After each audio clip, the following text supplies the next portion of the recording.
महाराष्ट्राच्या नकाशाकडे आपण जेव्हा पाहतो तेव्हा एक मोठा प्रदेश आपल्या डोळ्यासमोर येतो. तो म्हणजे दख्खनचं पठार. पण हा फक्त एक जमिनीचा तुकडा नाही आहे.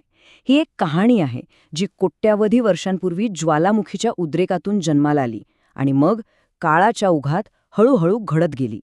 पण कधी विचार केलाय की लाखो वर्षांपूर्वी घडलेल्या एका ज्वालामुखीचा परिणाम आज आपल्या शेतीवर, आपल्या उद्योगांवर आणि अगदी आपल्या पिण्याच्या पाण्यावर कसा होऊ शकतो?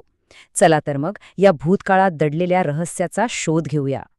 तर या पठाराची गोष्ट सुरू होते आजपासून सुमारे 6.5 कोटी वर्षांपूर्वी. कल्पना करा, तेव्हा पृथ्वी आजच्यापेक्षा खूपच वेगळी होती आणि प्रचंड भूगर्भीय शक्ती या प्रदेशाचं भविष्य घडवत होत्या.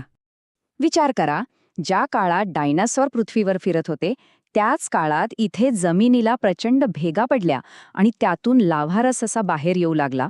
आणि हे काही एकदा झालं नाही, तर हजारो वर्ष हे असंच सुरू होतं. लाव्हारसाचा एक थर थंड व्हायचा की त्यावर दुसरा थर यायचा, असंच थरावर थर साचून हे पठार तयार झालं. आणि गंमत म्हणजे आपण ज्या अरवली पर्वताला इतकं प्राचीन मानतो ना, त्यापेक्षाही आपलं हे पठार वयाने खूपच तरुण आहे. या अथांग लाव्हारसातून जो खडक तयार झाला तो म्हणजे बसाल्ट. हा एक गडद रंगाचा अतिशय कणखर खडक. आणि खरं तर याच बसाल्टवर या संपूर्ण पठाराची ओळख उभी आहे. आता हे उद्रेक किती मोठे असतील याची कल्पना करायची असेल तर हे बघा. काही ठिकाणी या बसाल्ट खडकांची जाडी 2 किलोमीटरपेक्षाही जास्त आहे.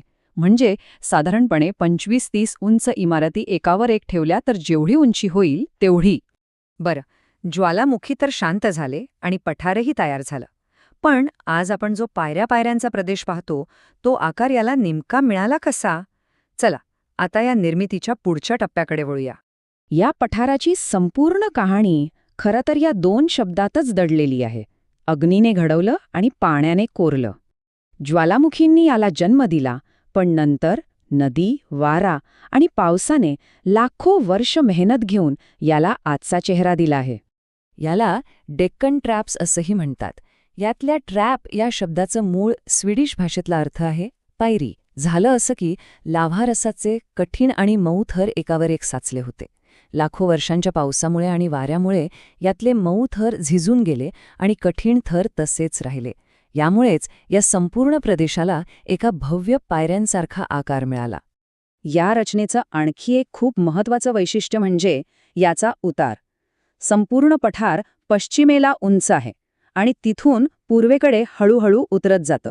आणि याच एका नैसर्गिक उताराने महाराष्ट्रातल्या गोदावरी, भीमा, कृष्णा यांसारख्या मोठ्या नद्यांची दिशा ठरवली.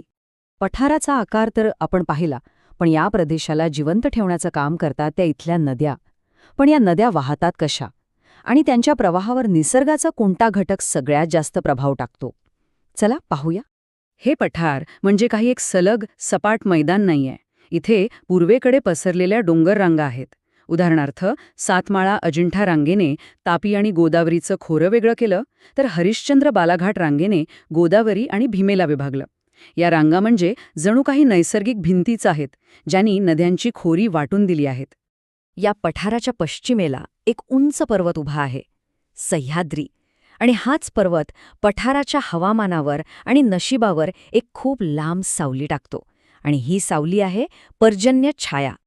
आता होतं काय की पश्चिमेकडून येणारे बाष्पयुक्त ढग सह्याद्रीला अडतात आणि आपला सगळा जोर, सगळा पाऊस पश्चिम उतारावरच म्हणजे कोकणातच रिकामा करतात.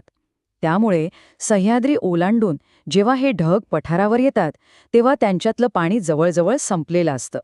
आणि यामुळेच पठाराचा मोठा भाग, विशेषतः मराठवाडा आणि पश्चिम महाराष्ट्राचा काही भाग कोरडा राहतो. यालाच आपण पर्जन्य छायेचा प्रदेश असं म्हणतो. तर या खडकांचा, या नद्यांचा आणि या पावसाच्या खेळाचा आज आपल्या खिशावर, आपल्या ताटातल्या अन्नावर काय परिणाम होतो? चला, या भूगोलाचं अर्थशास्त्र जरा सोप्या भाषेत समजून घेऊया. पठाराचा जो मूळ खडक आहे ना, बसाल्ट, तोच खरं तर इथल्या समृद्धीचा पाया आहे. हा खडक लाखो वर्ष झिजला आणि त्यातून एक काळी, कसदार माती तयार झाली. याच मातीला आपण रेगूर मृदा किंवा काळी कापसाची जमीन म्हणतो. ही जमीन पाणी धरून ठेवते आणि त्यामुळेच कापूस, ऊस आणि सोयाबीनसारख्या नगदी पिकांसाठी ती जणू एक वरदानच ठरली आहे. पण बघा, या बसाल्टने एक दिलं तर दुसरं नाही. या खडकामुळे सुपीक जमीन तर मिळाली, पण मौल्यवान धातू आणि खनिजे मात्र मिळाली नाहीत.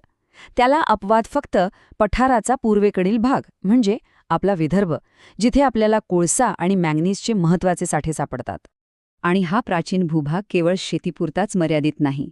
याच पठारावर आज पुणे, नागपूर आणि औरंगाबादसारखी मोठी औद्योगिक आणि शैक्षणिक केंद्र वसलेली आहेत, जी आपल्या राज्याच्या अर्थव्यवस्थेची चाकं फिरवत आहेत. सुपीक जमीन आहे, उद्योगधंदे आहेत, सगळं काही आहे. पण या सगळ्याच्या मुळाशी एक खूप मोठं आव्हान आहे, जे आव्हान या पठाराच्या नशिबातच लिहिलं आहे. आणि ते आव्हान म्हणजे पाणी. इथली खरी अडचण दुहेरी आहे. बघा, एकीकडे पर्जन्यछायेमुळे पाऊसच कमी पडतो, आणि दुसरीकडे जो काही थोडाफार पाऊस पडतो तो या कठीण बसाल्ट खडकांमुळे जमिनीत जास्त मुरतच नाही, तो तसाच वाहून जातो. म्हणजे निसर्गानेच इथे पाणी व्यवस्थापनाचं एक मोठं कोडं तयार करून ठेवलं आहे. याच भौगोलिक आव्हानाला उत्तर देण्यासाठी मग जलयुक्त शिवारसारख्या योजना राबवल्या गेल्या. लहान बंधारे बांधून, नाले खोल करून हे जे वाहून जाणारं पाणी आहे ते जागच्या जागी अडवायचं आणि ते जमिनीत मुरवायचं, हा त्यामागचा एक प्रयत्न आहे. दख्खनच्या पठाराचा भूतकाळ लाव्हारसाच्या धगधगत्या प्रवाहांनी लिहिला. पण ह्या पठाराचा भविष्यकाळ कोण लिहिणार?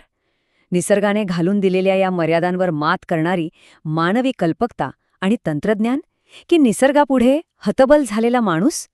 याचं उत्तर आपल्यालाच मिळून शोधायचंय.